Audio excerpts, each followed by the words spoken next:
이분은 2년 전에 비중격 연고를 이용한 무보형물 코끝 성형을 했다고 하시는데 겉으로 보이는 효과가 거의 없어서 오셨어요.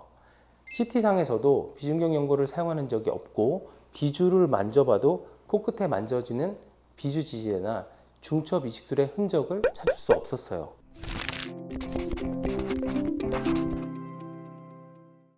코성형 재수술을 고민하고 있는데 이전 수술에서 이미 비중격 연고를 사용했어요. 또 다른 부위에 연고를 채취해야 한다고 하고 급기야 기증맥이나 자가맥이 있어야만 수술이 가능하다는데 이전 수술에서 이식된 연고를 다시 사용하면 되잖아요. 그런데 그게 그렇게 간단한 문제가 아니에요. 이 부분에 대해 자세히 설명드릴게요. 안녕하세요. 성형외과 전문의 닥터롬이에요. 코성형, 특히 코끝 성형은 연골의 활용이 매우 중요한데요. 보편적으로는 비중격 연골과 귀연골이 활용돼요. 첫 수술에서는 CT를 이용해 비중격 연골의 모양과 크기를 확인하고 비중격 연골만을 이용하거나 부족할 경우 귀연골을 추가하게 돼요. 혹은 비중격 연골이 활용도가 떨어지는 형태이거나 환자가 귀연골을 선호한다면 귀연골만을 이용해 코끝 성형을 하기도 하죠. 그런데 이미 코성형의 경험이 있고 재수술을 계획하고 있다면 신중하게 계획을 세워야만 해요. 어느 연골이 이미 사용됐고 해당 연골을 어느 부위에 어떠한 형태로 사용했는지를 안다면 다음 수술 계획을 세우기가 매우 수월해요. 그래서 첫 수술을 했던 병원에서 재수술을 받을 경우 유리한 부분들이 있죠. 재수술 상담에서 연골의 사용 여부와 이전 수술의 내용은 전적으로 환자의 기억에 의존할 수밖에 없어요. 그러나 병원에서 자세한 설명을 해주지 않은 경우도 있고 환자의 기억이 정확하지 않은 경우도 많아요. 수술한 병원에 문의해 볼 것을 안내해 드리지만 해당 병원에서 정확한 설명을 해주지 않거나 설명과 다르게 수술된 경우도 종종 있어요. 그래서 환자의 이야기를 최대한 참고하되 하나하나 직접 확인을 해보죠. 사실 귀연골이나 늑연골은 흉터가 남기 때문에 환자가 잘못 기억하고 있는 경우는 거의 없어요. 다만 귀연골의 경우에는 한쪽당 2개의 연골을 얻을 수 있기 때문에 그중 하나만 사용했는지 둘 모두를 사용했는지 손끝으로 만져보면서 확인해요. 귀연골은 매우 쉽게 확인되지만 문제가 되는 것은 비중격 연골이에요. 비중격 연골을 사용하더라도 겉으로 드러나는 흉터에서 달라지는 것은 없으니 의료진의 정확한 설명이 없었다면 환자 입장에서는 전혀 알 방법이 없어요. CT를 통해 명확하게 확인되는 것은 뼈와 공기예요. 피부, 근육, 지방, 연골은 모두 비슷비슷한 회색이기 때문에 연골 모양을 파악하여 비중격 연골의 사용 여부를 파악할 수는 없어요. 결국 뼈의 경계부를 확인하여 추측하는 것이 전부죠. 비중격 연골과 뼈가 만나는 부위에서 뼈의 경계가 불규칙하거나 패인 모양이 관찰된다면 비중격 연골이 사용됐다고 생각할 수 있어요. 코끝에서 뼈로 추정되는 음역이 보인다면 이것도 비중격 연골 사용을 추정할 수 있는 근거가 돼요. 특정 몇몇 병원에서 수술한 환자들에게서 공통적으로 나타나는 CT 소견 중 하나인데요. 비중격 연골을 채취할 때 보습뼈와 함께 채취하여 코끝 성형을 한 경우예요. 여기까지도 확인이 어렵다면 다음은 코끝을 움직여 보는 거예요. 특히 비주 부분에 단단한 기둥이 있는지를 확인해 보는 것이 중요해요. 귀연골은 수술하는 의사에 따라 비주 지지대로 사용하거나 코끝에 얹는 중첩 이식술 용도로 사용되는데요. 비주 지지대와 비중격 연장술 없이 오로지 중첩 이식술의 목적으로 비중격 연골을 떼는 경우는 거의 없거든요. 단순 중첩 이식술을 위해 자가 연골을 사용할 때는 대부분의 경우 귀연골을 사용해요. 그마저도 매우 작은 사이즈로 충분하기 때문에 위아래에 있는 연골 중 하나만 골라서 쓰죠. 이렇게 재수술 환자들의 수술 계획을 세우면서 그나마 다행이라고 느끼는 부분이 있어요. 참 아이러니하고 애석한 부분인데요. 환자에게 설명한 내용과 실제 수술 내용이 다른 경우예요. 다행스럽게도 비중격 연골을 썼다고 하고 안 쓴 경우는 왕왕 있었지만 안 썼다고 하고서 사용한 경우는 정말 단 한 번도 없었다는 점이에요. 안 썼다는 말만 철석같이 믿고 비중격 연골을 이용한 수술 계획을 세워놨는데 막상 열어보니 재료가 없으면 수술 중간에 또다시 환자에게 동의를 받고 계획을 변경하는 복잡한 절차가 생길 수밖에 없거든요. 그런데 없다고 했던 게 있을 때는 정말 보너스나 다름없거든요.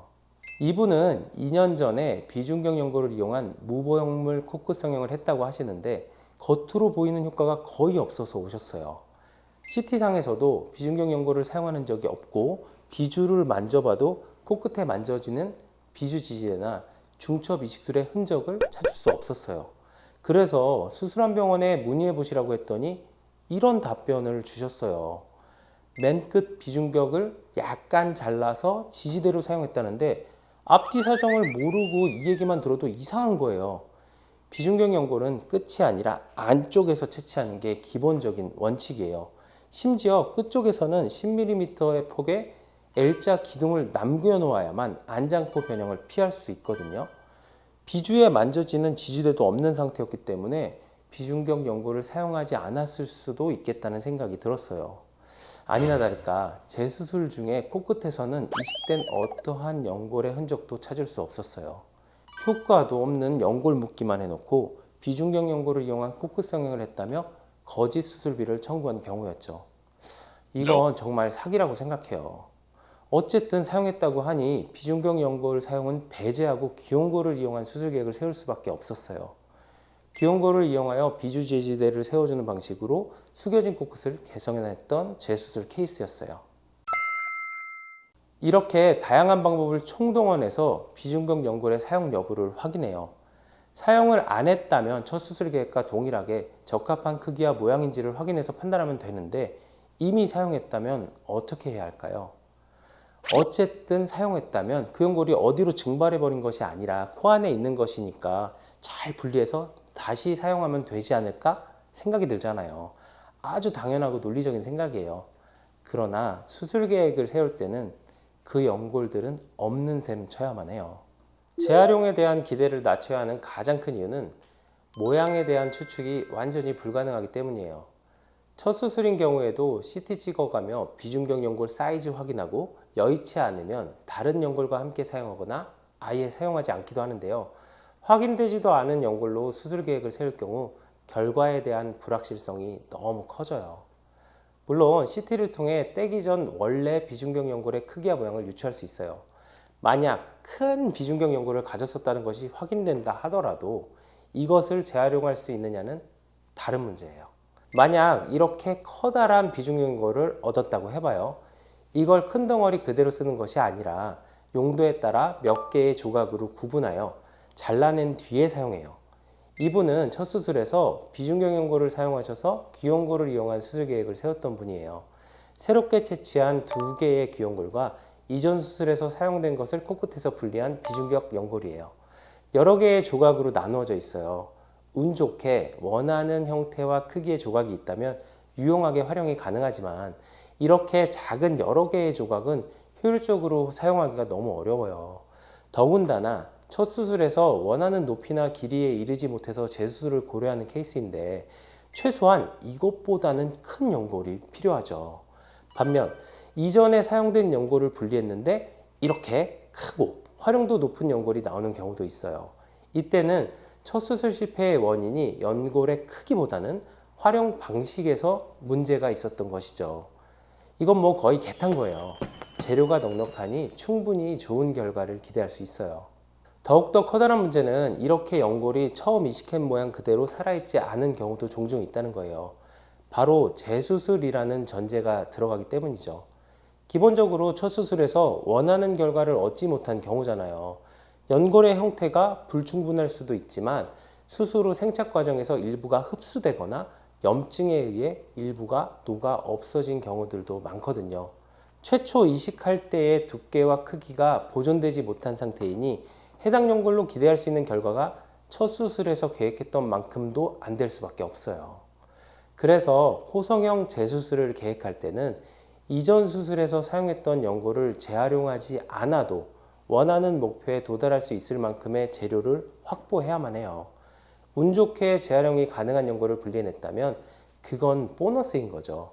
다만 지지대 역할을 하기에 부족하다는 의미이지 코끝에 올리는 중첩 이식술 용도로는 활용이 가능하기 때문에 작은 조각이 필요할 때는 처음부터 재활용을 고려해봐도 괜찮아요.